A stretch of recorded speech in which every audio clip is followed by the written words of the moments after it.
We want to support black businesses so bad. Peace. Me too. Let's do it.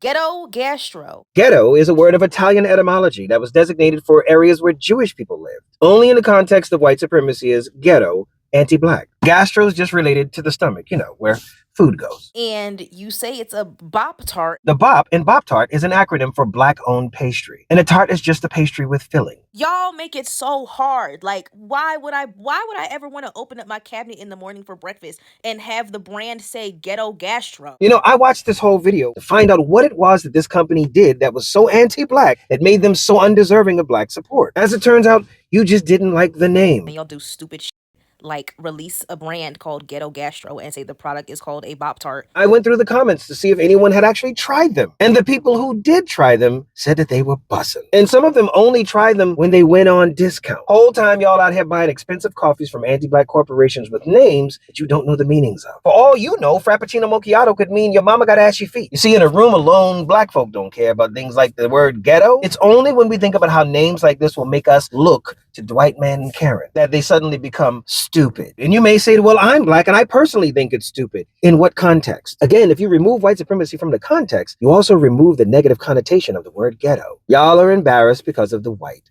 gaze. Putting bad mouth on a product as if they're going to fail when in fact they're available in Target and other chain stores. You know how difficult it is to get a product distributed in chain stores? They did it. Are we conducting any market surveys? Because of their successful marketing. But you don't like the name. The backlash against ghetto gastro is a perfect example of crabs in a barrel mentality. I don't think anybody around that man wants him to succeed. I think everyone around him hates him. There is no way you have anyone in your life that loves or cares about you. And I know what some of y'all are thinking. The barrel is not the crab's natural habitat. You see, the crabs in the barrel are not trying to pull the other crabs back in to be in captivity with them. Those crabs are pulling them back in to eat them. Because most crabs are cannibals. They will literally eat their children as snacks. Even in the wild, in the wide open ocean, crabs feed on one another. So it's not the barrel after all that's responsible for the crab mentality, especially when you consider that it was crabs that had a hand or pinchers in getting those crabs in the barrel in the first place. So no, the barrel isn't the crab's natural habitat, but even left to its own devices, the crab will still have to be accountable for its own crab mentality. But I digress. If we wanted to talk about an anti-black company, we could start with one of the places where ghetto gastro is available.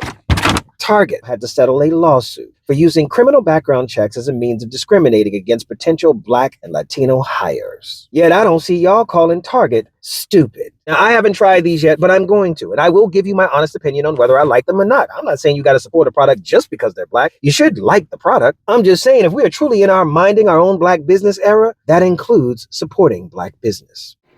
I see you. We out here.